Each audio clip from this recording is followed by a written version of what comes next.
Well, here we are again, the same setting, same tie, same shirt, same setting. We are in verse 4. Remember, we just did verse 3. If so be ye have tasted that the Lord is gracious. Remember the woman at the well? She had tasted the Lord was gracious. She never put her pot down in the water, and Jesus never got a drink of that water right then. Now, maybe before the day was over, he got one, but we don't see it recorded. To whom coming as unto a living stone, disallowed indeed of men, but chosen of God and precious. This verse 4 is telling that Jesus came and men spurned him out, hung him on a cross, beat him, did everything to him, thought they had the victory. Men thought that they had the victory, but you couldn't get the victory over Jesus. He was victory. He walked out of that grave 3 days later. By the way, why did he stay in the grave for 3 days? To finish his commission. He had to go down to the heart of the earth. He had to walk across hell and preach to those captives that were there. He had to go to paradise, and he had to preach in paradise to those that were there. And then he took paradise with him back up to heaven. And all of those that were in paradise was taken to heaven that day. And paradise was done away with. And that void, that area that was between hell and paradise was taken away so that hell could enlarge itself and be bigger in the heart of the earth. And so Jesus removed those saints there and took them to heaven with him. And you say, well, how do you know that, Peter? Well, get your Bible out and start reading it. And when you read about Jesus going to heaven, you'll find he stopped for a few minutes, picked his blood up. It had been laying there for 3 days. And he picked it up, that righteous blood that was in his body. If you please, the only blood God ever had was that blood that was in Jesus Christ. And then after that, all the blood of those like myself who say, Jesus, I am a sinner. Forgive me of my sin, come into my heart and save my soul. My blood becomes his blood then, again. And otherwise it's wasted blood. It's blood that will go to hell forever and burn in hell forever. But the blood returns to God. The soul and the spirit will go burn in hell forever. All blood of all human beings belongs to God. Blood is a living thing. What is killing it today? Sin. Sin is causing cancer. Sin is causing things today in the body. You say, what kind of sin? I know people that never looked like they ever sinned. Well, evidently it was a sin what they were eating that caused their blood to get bad or something. So we're not going to get into that one. But remember, we came through it now as newborn babes in chapter 2, verse 2, and chapter 2, verse 2, and chapter 2 and verse 3, so that we had tasted now, and then verse 4, whom coming as unto a living stone, disallowing indeed of men, but chosen of God. That was Jesus Christ. And we are to follow him. How do we become a living stone? By accepting him, saying, Jesus, I am a sinner. Forgive me of my sin. Come in my heart and save my soul. Let's venture into verse 5. Ye also as living stones are built up a spiritual house and holy priesthood to offer up spiritual sacrifices acceptable to God by Jesus Christ. My friend, if you use the word God and you don't use the word Jesus, you are in error. Because there is no way to the Father except through the Son. Now, if you don't believe that, you're not going to heaven when you die. Jesus said there is no way unto heaven except is given by the Son of Man, Jesus Christ. There is no other way to the Father except through Jesus Christ. He was sent here in the flesh. He died. He took the pains of death upon him. He died for you and I, that we may through him go to the Father. So why do we say, Jesus, forgive me of my sin, come into my heart and save my soul? Because he's the one that does the forgiving, and he tells the Father, hey, I forgave Peter Hutchins November 5th at 3 o'clock in the morning, 1972, and he's been saved ever since. And that forgiveness has covered any sins that he's committed since.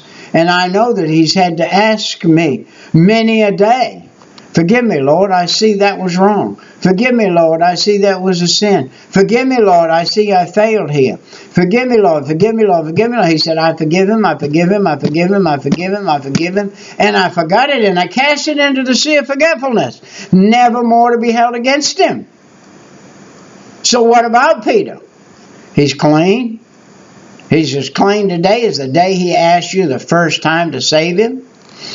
He's not got an account that he's got to go up and settle before God. He will not be accused of sin when he stands before God, because all that sin has been buried, taken care of, and there is none there.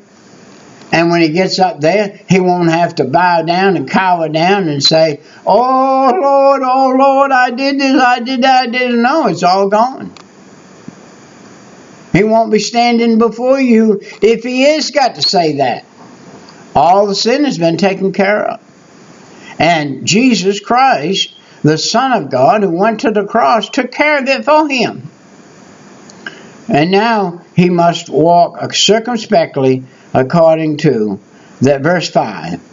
Also, as living stones, built up a spiritual house and holy priesthood, to offer up spiritual sacrifices according to God by Jesus Christ. Verse 3.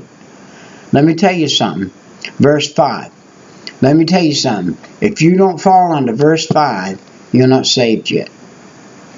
If you can't take chapter 2 of 1 Peter and attribute it to your life, you are not saved yet. You have not committed yourself yet. Oh, you may have said some words. You may have got on your way. You may have started something. But you didn't really get saved. If you were really saved, you have victory over this life. You have victory over sin in your life. You have victory over every sin in your life. You have victory over every sin in your life. Listen to me. Victory over every sin in your life. And you can get it. How do you get it? By truly believing, by truly following. What believers are to God? Verse 9. Let's skip over to verse 9 for a second. Down to verse 9 for a second. And read it. At 9. But ye are a chosen generation, a royal priesthood, and holy nation, a peculiar people, that ye should show forth the praise of him who hath called you out of darkness unto his marvelous light, which in times past were not a people, but are now the people of God, which had not obtained mercy, but now have obtained mercy. There was a time I hadn't obtained mercy. How did I get that mercy? I said, Lord Jesus, at 3 o'clock in the morning, November 5th, I'm a sinner. When I said that, bam! All the mercy of God came my way. And his mercy forgave me for every sin I ever had committed. And also forgave me for every sin I ever will commit. He said, I beseech you, as strangers and pilgrims, abstain from fleshly lust, which war against the soul. That was my deal with the cigarettes. I kept them one year. 1 year almost to the day. I kept the cigarettes, and it was a lust that killed me every day. Every time I lit one, it made me faint inside. And God said, you really can't do that and say that you are serving me, that you have given up everything and you're serving me. You can't do it. You must give those up too. And so I ended up allowing Him to take those away from me. Hey, when I said, God, take the desire, He took it.